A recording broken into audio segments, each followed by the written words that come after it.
Setelah kemarin Pitra Romadoni mencoba beralih profesi menjadi Kang Somai dan dipastikan tidak laku, hari ini Bung Pitra kembali ditarik lagi untuk membela Pak Ibtu Rudiana untuk melawan para pengacara penegak keadilan.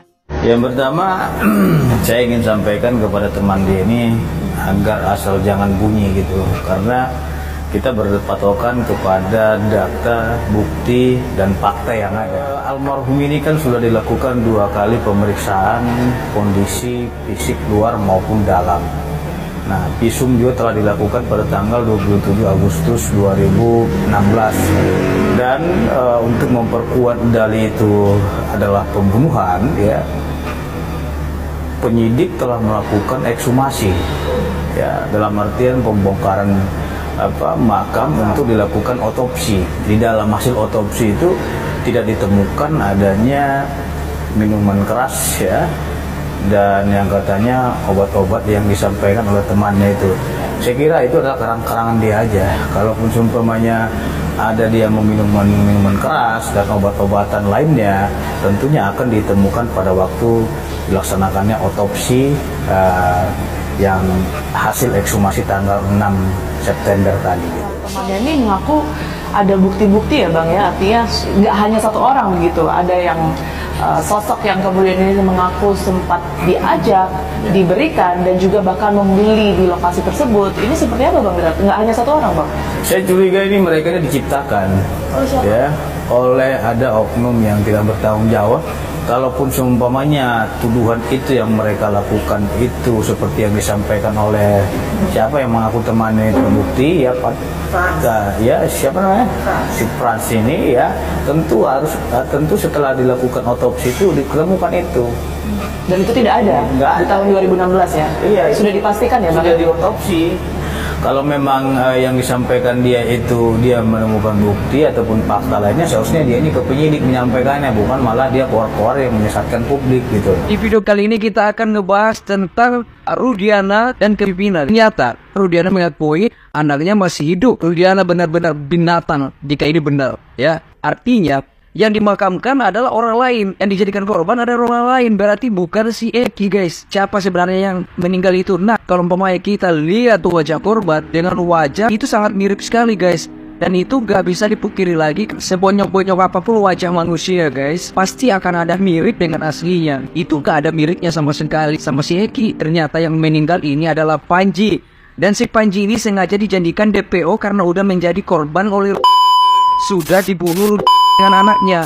Ternyata si pembunuh Panji dan si Pina ini adalah Rudiana, anaknya. Itu yang saya dapatkan info-info dari beberapa yang saya baca, guys. Dan di sini saya hanya menyimpulkan bahwa ternyata yang meninggal ini adalah Panji dan Pina. Alasannya kenapa si dan Eki membunuh Panji dan si Pina? Karena satu-satunya orang yang mengetahui bahwa Rudiana ini adalah bandar narkoba, adalah pengedar narkoba, penikmat narkoba, adalah si Pina. Satu-satunya cara untuk menutupi kebusukan mereka ini adalah membunuh si Pina ini. Dan terbukti si Pina yang meninggal direkayasa lah oleh Rudiana ini, bahwa anaknya yang meninggal bersama si Pina. Tujuannya apa? Tuh mengelabui masyarakat, mengelabui keluarga-keluarga korban bahwa itu adalah kecelakaan tunggal. Mereka meninggal karena kecelakaan tunggal, guys. Tapi ternyata, guys, ini bukan kecelakaan tunggal, guys. Dan ini kita pakai logika aja, guys, ya. Pada saat si Pina dimandikan itu tangan patah, guys. Ya, yang memandikan aja bingung tukang kalau itu adalah real kecelakaan.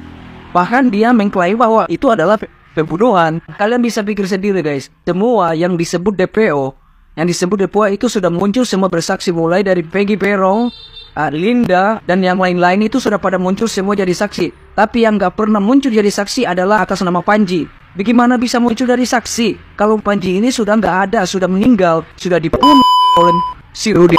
Jika memang ini benar, jika memang yang jadi korban adalah Panji, mana keluarga-keluarga Panji? Atau keluarga Panji pun sudah disuam oleh Rudiana atau bagaimana? Makin gila ya, makin gila kasus ini kalau memang keluarga si Panji nggak cari, jika memang yang dalam kubur adalah Panji. Halo guys, kata pengacara itu yang cincinnya segede-gede bawang kayak begini itu, Peggy itu belum bebas murni katanya, guys. Aduh, jari tanganku panas, guys. Ini karena cincinku terbuat dari bawang, jadi jari tanganku jadi panas, guys.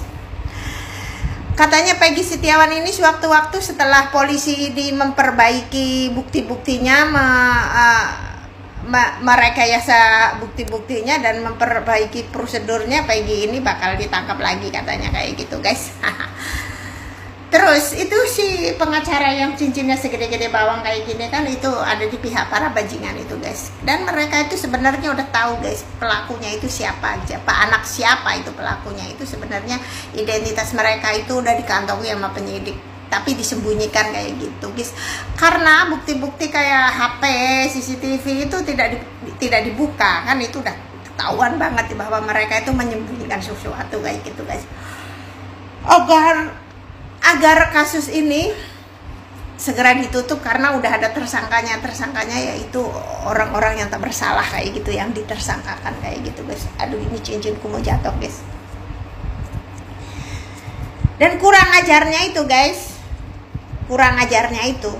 kenapa itu geng motor itu tidak pernah disentuh gitu, tidak pernah disentuh, kan udah tahu pelakunya itu para geng motor itu, kenapa tidak pernah disentuh itu geng-geng motor itu, kan udah tahu itu di sana ada markasnya geng motor dari awal juga, itu kan udah tahu ada pelakunya itu para geng motor.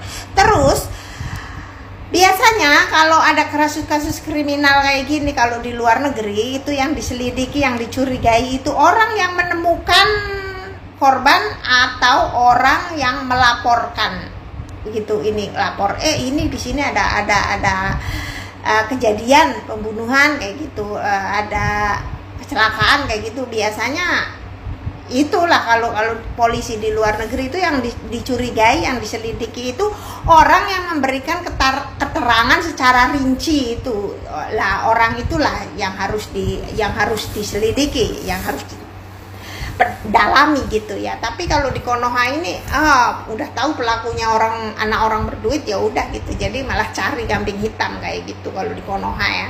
Di Indonesia gitulah, di Indonesia itu dari dulu ya kayak gitulah, suka cari kambing hitam kalau pelakunya itu anak pejabat kayak gitu ya. Dan yang paling menyebalkan itu ya, kenapa CCTV, HP itu tidak dibuka, tidak dipublikkan gitu. Itulah yang paling menyebalkan sekali.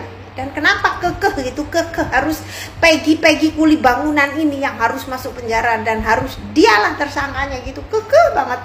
Polisi itu kekeh banget gitu. Termasuk si juragan cincin itu loh. Selamat datang di roomku yang penuh cincin ini.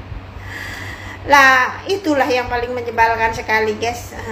Aku tidak tahu ya harus berkata apa gitu, karena nggak tahu polisi Indonesia itu kenapa seperti itu gitu ya. Kenapa harus selalu orang miskinnya jadi korban mereka gitu. Seharusnya polisi itu yang melindungi kita, yang mengayomi kita, tapi mereka itu jadi ancaman buat kita kayak gitu guys. Sewaktu-waktu juga kita bisa aja gitu ya dijadiin tersangka walaupun kita ini nggak melakukan apa-apa, karena polisi kan super ngawur kayak gitu guys. Bayangin aja guys, ngeri nggak guys kalau polisi ngawur kayak gitu, itu ya nangkep orang tanpa bukti pun ditangkap kayak gitu, terus disiksa dulu, dihajar dulu, disuruh ngaku dulu. Ntar kalau udah babak belur, udah nggak kuat itu, akhirnya orang itu ngaku dengan terpaksa gitu.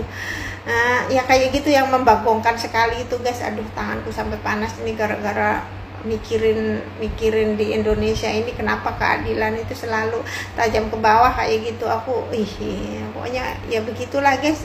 Ayo, kalau memang keadilan ini tidak bisa ditegakkan gitu ya, kalau mau bergejolak, ayolah bergejolak rame-rame gitu biar tahu rasa. Jadi rakyat, kita sebagai rakyat kecil itu jangan mau gitu kita ini diinjek-injek gitu sama para pejabat gitu, direndahkan gitu, dianggapnya kita ini nggak bisa berbuat apa-apa. Kalau udah di rekayasa hukum itu, kita orang miskin itu nggak bisa berbuat apa-apa kayak gitu, dianggapnya seperti itu guys.